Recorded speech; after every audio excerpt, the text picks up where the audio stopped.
അതെ, ഇവിടെ ഇപ്പോൾ LMS കോമ്പൗണ്ടിൽ നിന്നിട്ടാണ് ഈ വീഡിയോ ഇപ്പോൾ ചെയ്യുന്നത്.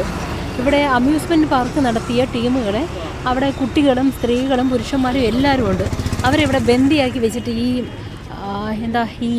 പള്ളിയിലെ ടീമുകളെല്ലാവരും ബന്ദിയാക്കി വെച്ചിരിക്കുക. ബാലൻസ് പൈസ കൊടുത്തില്ല എന്ന് പറഞ്ഞുകൊണ്ട്.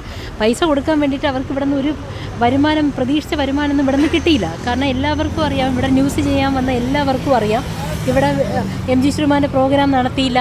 പിന്നെ ഉപരാഷ്ട്രപതി വരുന്നതിൻ്റെ തലേ ദിവസവും അന്നേ ദിവസവും ഉപരാഷ്ട്രപതി വന്ന ദിവസവും ഇവർക്ക് 2 ദിവസവും ഇവർക്ക് ഇവിടെ യാതൊരുവിധ പ്രോഗ്രാമും ചെയ്യാൻ അനുവദിച്ചില്ല. കാരണം പ്രോട്ടോക്കോൾ പ്രകാരം എല്ലായിടത്തും മാറ്റി കൊടുക്കാൻ പറഞ്ഞു എന്നതാണ് അവർ പറയുന്നത്. ആ ഒരു വീഡിയോ നമ്മൾ എടുത്ത് വെച്ചിട്ടുണ്ട്, അത് നമ്മളിപ്പോൾ ഇടാം. പക്ഷേ ഈ ഗ്രൂപ്പിലുള്ളവരെല്ലാവരും അറിയുന്നതിന് വേണ്ടി ഇപ്പം ഈ LMSൻ്റെ ഫ്രണ്ടിലാണ് ഇപ്പം നിൽക്കുന്നത്. കാരണം ഇവിടെ എല്ലാവരും ഉണ്ട്, കുറേ ആൾക്കാരുണ്ട്. കാരണം ഇവരെ ഇന്ന് 5 ദിവസമായി 5 ദിവസമാണോ 4 ദിവസമാണോ 4 ദിവസമായി ഇവിടെ ബന്ദിയാക്കി വെച്ചിരിക്കുന്നു എന്നാണ് ഇവർ പറയുന്നത്. വന്ന് കണ്ടപ്പോഴത്തേക്കും നമുക്ക് മനസ്സിലാക്കാൻ പറ്റിയ കാഴ്ചകൾ അങ്ങനെയാണ്. കൊച്ചുകുട്ടികൾ, സ്ത്രീകൾ എല്ലാവരും ഇതിനകത്തുണ്ട്. ഇവരെല്ലാവരെയും ഇവിടെ ബന്ദിയാക്കി വെച്ചിട്ട് പൂട്ടെല്ലാം പൂട്ടി ഈ മാമനെ അകത്ത് കയറാൻ സമ്മതിക്കും. ഈ മാമനാണ് ഇതിൻ്റെ ഈ അമ്യൂസ്മെൻറ്റ് പാർക്കിൻ്റെയൊക്കെ നടത്തിപ്പുകാരൻ. അപ്പോൾ ഈ മാമനെ അകത്ത് കയറാൻ സമ്മതിക്കാതെ ഈ പള്ളിക്കാർ പുറത്താക്കിയിരിക്കുക. മാമൻ ഇവിടെ കസാരയിട്ട് ഈ വെളിയിൽ ഇരിക്കാൻ തുടങ്ങിയിട്ട് 4 ദിവസങ്ങളായി. ഇവിടെ സ്ത്രീകളുണ്ട്, കുട്ടികളുണ്ട്, ഇവരെല്ലാവരും അകത്ത് ബന്ദിയാക്കി വെച്ചിരിക്കുക അവരെ.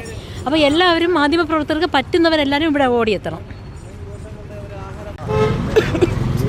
എത്ര നാളാச்சு இந்த இடத்துல உள்ளே இருக்கிற நீங்க? 4 நாளாச்சா? வெளியே போக வேண்டியா உங்களுக்கு? சரியா?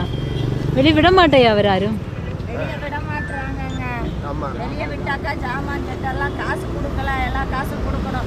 2 நாள் அம்யூஸ்மெண்ட் நிற்க வச்சுட்டாங்க. இத்தனை குழந்தை குட்டியை வச்சுக்கிட்டு சும்மா தான் கிடக்குறோம்.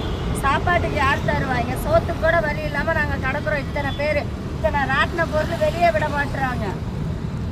இந்த குழந்தைகளுக்கு நிறைய இருக்கா? குழந்தைங்க எல்லாம் என்ன பண்ணுறது? இப்படியே தான் வச்சுக்கிட்டு கிடக்குறோம். ஒரு கடைக்கணிக்கு கூட போக முடியல. எத்தனை ராவடியாக இருக்குது தெரியுங்களா? எல்லாமே என்ன கஷ்டத்தில் இருக்கிறோம். குழந்தை குட்டிங்க நாங்கள் போய் எல்லாம் குழந்தை குட்டிங்கெல்லாம் வீட்டில் சேர்த்த வேண்டாமுங்களா? இங்கே அம்யூஸ்மெண்ட்டுன்னு சொல்லி போட்டு கூப்பிட்டு போட்டு ஓடாத அம்யூஸ்மெண்ட்டுக்கு பணம் கொடுனாக்கா நாங்கள் எங்கே போகிறது? சுத்தமாக 3 நாள் ஓட்டமே இல்லாமல் சும்மா தான் கிடந்தோம். 100 நாளே சும்மா தான் உட்காந்துட்டு இருந்தோம். அந்த இதுக்கே எங்களை உட்கார வச்சுட்டு காசை கட்டுனா நாங்கள் என்ன பண்ணுறது? ஏன்னா இப்படியா என்னமோ கொத்தடிமைகளாட்டம் லாக் பண்ணி வச்சுருக்காங்க எங்களெல்லாம். ஒருவேளை தமிழ்காரங்கன்னு சொல்லி போட்டு லாக் பண்ணி வச்சுருப்பாங்க போல். அப்படிதான் இருக்கும். சொல்ல வேண்டியதான்.